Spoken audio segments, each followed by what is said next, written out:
Graphs of polar equations. All right, I'm back in Desmos. I made a few equations here and I added some sliders. So these are some polar equations, r equals a plus b cosine of theta. And then down here I've got sliders for a and b. So this is a very interesting looking graph. It looks kind of like a circle, but you've got like a little dip in it. Let's see what happens if we slide around with the a. So the a value is changing, the shape of the graph is changing. You'll notice that right here, for example, it looks like it's just a circle, not very exciting. But right here, we start to see sort of a little indentation on the side right there by the origin. Looks almost like a sideways heart at some point. And then we get this inside loop here, which is pretty cool. Let's see what happens when we change the b value. Okay, so it's now been reflected in the y-axis, but it's still doing the same kind of thing. So this was the cosine function. What happens if I turn that one off and turn on the sine function? So sliding around with the a. So it's basically doing the same thing, except now it's vertical. And then sliding with both of them. Well, now we'll just slide with the b. And we see also the inner loop when the b value becomes a particular value. All right, I'm going to stop that. And let's look at a couple of other graphs. Okay, what I want to look at now is this next graph, r equals a cosine of n times theta. Let's see what happens when we play with the a. Nothing too exciting. Looks like it's just a circle. Now let's see what happens when I play around with the n. Whoa, that is pretty cool. It looks maybe like a flower. In fact, this is called a rose curve. Now that one was with the cosine. Let's see what happens with the sine. So with the a, nothing is happening there. Let's make that 1. Same thing, just a circle, nothing too exciting. But with n, we see a rose or a flower. Well, they're called a rose curve. Now, if n is 1, and let's go here. If n is 2, I have 4 petals. If n is 3, I have 3 petals. If n is 4, I have 8 petals. So there's a relationship between the odd or evenness of the n value and the number of petals that you have in the rose. Now here's something that's really cool. Now I've just changed my slider on n that now instead of going every integer value, it's going to go every 100th. Here we go. Look at that. That is pretty cool. We can slow that way down. Or speed it way up, actually, is what I'm doing. I want to slow it way down. We have some really nice looking attractive graphs. And of course, we can also turn on the cosine one, which is in purple. Now we have some beautiful colors. We can turn this one on, the green and the red. That's not really doing anything exciting. But these are some examples. This reminds me of the laser show at Stone Mountain. So these are, again, graphs of polar equations. Now, there are some special polar graphs, and here's a chart of them. The rose curve we saw, there's a type of graph called a lemniscate. There's a limacon, a cardioid. We saw those where it kind of looked like a dip on the inside there, like a little heart. And then there's the spiral of Archimedes. And then you can see the forms of the polar equations that you have here. And that n would be a positive integer in order to create these rose graphs. Now the cardioid here, you'll notice that this is a cardioid and that's also a cardioid. So the cardioid is a special case of the limacon. And so if you look at the general form of the equations, here you have r equals a plus b cosine of theta, and over here r equals a plus a cosine of theta. And so here are more information about the rose curves, about the petals. If n is odd, you're going to have n number of petals. If n is even, you're going to have 2n petals. And circles and lemniscates. You see the general form of the equations here. You notice the lemniscate, it's the r squared is isolated instead of the r. The limacon, the different types of graphs that you get depending on the ratio of a to b. So this is known as a limacon with an inner loop, cardioid, a dimpled limacon, and a convex limacon. How fun is it to hear me say limacon? So I want you to graph these two functions in your calculator. I have pulled up my TI-84 calculator, and we're going to graph these polar equations. We need to change our mode. So go to mode, and I was in parametric before. Now I need to change it over to polar. Put your cursor on polar, press enter so it's now selected. And now go to y equals. And what? It doesn't say y equals anymore. It's r equals. Isn't that wild? So let's first graph r equals theta. So just to get the theta, you just type that x, comma, t, comma, theta, comma, n button.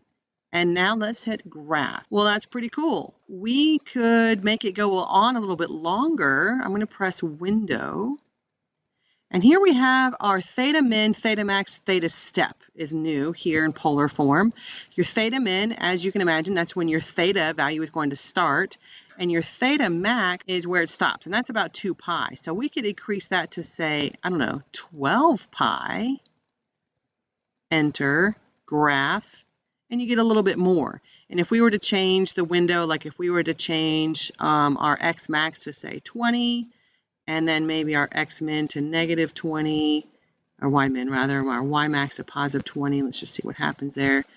I probably should have made it a bit more square, but you see that you're going to have more of these spirals because we have a larger theta max. And let's do another one. We're going to graph 3 sine of 2 theta. Let me fix my window. Let's go back to, let's just go zoom 6 for the standard window. Oh, look at that. We have a rose. Let's make it look a little bit better. So I'm going to go to window. We'll keep the same theta min, theta max, and theta step. My x min is negative 6. I'm just guessing. My x max, let's say positive 6, and y min negative 4, and y max positive 4 graph. And there it is, a very nice looking 4-petal rose. All right, let's take a look at this example. So we want to graph the equation r equals 3 cosine of 3 theta. Now what I've done here, we're just taking little baby steps, is I went ahead and gave you a table of values that make this statement true. So if you were to plug in 0 for theta into that equation, you're going to get to r equals 3. If you were to plug pi over 6 for theta, you're going to get r is equal to 0. And you can check all that in your calculator. So what we're going to do is you're just going to plot all of these points and see what shape it makes. So 0 radians means you're going to go out to 3 circles, and there it is right there. So notice that the circle number 4, this one, circle number 4 is the one that's labeled. So I could just kind of count backwards there. And then at pi over 6, you're going back to 0 at the pole. And then at pi over 4, you're going to negative 2.2. So remember, that means you're going to find the pi over 4 line, but you're going to go backwards. So you're actually going down the 5 pi over 4 line. So there's 1, 2, and a little bit beyond that, about there. You can see how easy it is to get lost. Now what's happening, and you can see this if you were to actually plot even more points, is it's curving around like so. Let's see, what's next? We've got pi over 3, negative 3. So it's actually going to be down the 4 pi over 3 line, negative 3 there. So it's curving around, it's hitting that point, and it goes out there to negative 3. Okay, so now I'm at pi over 2, and I go back to the pole. So pi over 2, back to the pole. So it's going to curve around, it's going to hit the pole again. So done that one. Then at 2 pi over 3, we're out at 3. There it is. So it's going to come around, and it's going to hit that 2 pi over comma 3. Did that one. Then at 3 pi over 4, it's about down to 2.12. So about there, and then it's going to curve back around. And then the next one is just going to hit the pole. So at 5 pi over 6, it's going to hit the pole. There we are. You can kind of see what's happening here. We're getting a rose curve. And then at pi, it's going to negative 3. So remember, pi is way over here, but we're going to negative 3, so we have to go backwards onto the 0, and we're going to hit that 3 again, and it's going to curve around like so. So we did that one. And then at 3 pi over 2, it's back to 0. Well, that's just taking you back to the pole. So 3 pi over 2 would just take you back to the pole. So we just complete the loop to get our 3-petaled rose. All right, now let's do one completely by hand. So I'm going to show you 2 different ways to do this one. I'm going to show you method 2 first, and then we'll go back and do method 1. So with this method, it's pretty reliable, heavily relied on the calculator. So you're going to take each of these points that I picked for theta. You can pick whatever you want, but I picked these points, and we're going to plug it in for theta, and we're going to get that value. So you might have something like r equals 2 plus 3 cosine of 0, and then cosine of 0 is 0 times 3, so you ended up getting 2. So this coordinate is 2, 0. And if you go through and do that for the next one, you'll have to really use your calculator. That's going to be 4.1, and then 5, and then 4.1, and then 2. So this coordinate back here, that's going to be 4.1 pi over 4, and this one will be 5 pi over 2, and then 4.1, 3 pi over 4, and so on. So we plot these points, and if I plot these points and you can kind of look at the shape, you're going to have this sort of curvature here, but with the points that I have in my table, I don't have the complete idea of what's happening.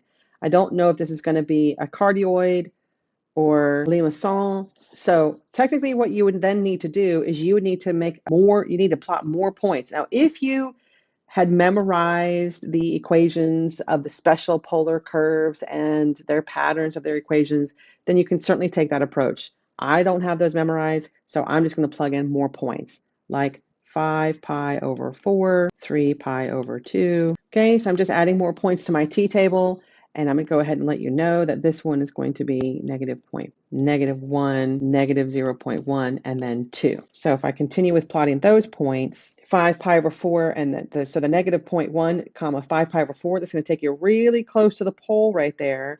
Then the next one is -1, 3 pi over 2, so that's going to take you down the pi over 2 line right there. And then the next one is going to take 7 pi over 4 at -0.1, so it's going to take me down the 3 pi over 4 line. But again, back to the pole. So we're looking at kind of going from here and then back to the pole, and then the 2 pi to 2, that's going to take us back over there. So we do have the limacon with the inner loop. Okay, as promised, I'm going to show you method 1 over here. And what you're going to want to do with method 1 is you need to consider what the graph of its like rectangular form, or rectangular system would look like. Y equals 2 plus 3 sine of x. And think back to when we were doing this in the first unit, we were learning how to graph sine and cosine. Remember, that's going to be your amplitude would be 3. And then that was going to be your vertical translation. So it's going to move up 2.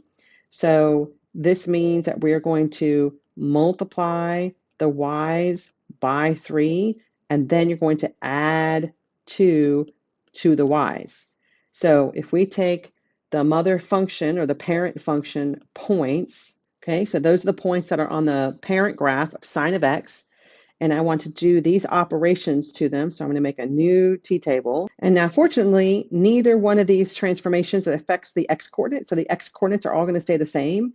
And then the y-coordinates, I remember I need to multiply first because I have to follow the order of operations. So I'm going to multiply by 3, and then I'm going to add the 2's. So I'm going to end up getting 2, 5, 2, -1, and 2. Again, for example, if I take that 1, and I multiply it by 3, that's going to be 3 plus 2, that gives me the 5. So that's where that came from. So now we can think about, instead of the x and the y, we're going to have like an r and a theta. So I'm just taking these points from my xy table, the one they have in purple, that's the transformed table, and I'm just writing them in the r comma theta form.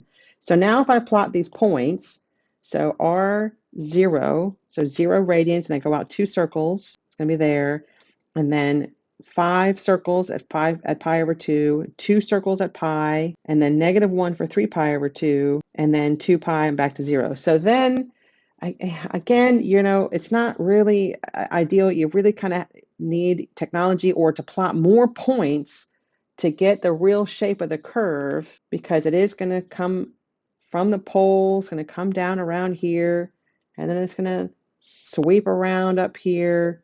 Probably not even as more accurately as, not think I'm doing this very accurately. And then it's going to pass through the pole and come up and make that inner loop and then come back down. So again, this is a good technique. It's nice that it relates the rectangular form that we learned earlier in the semester to this polar form that we have.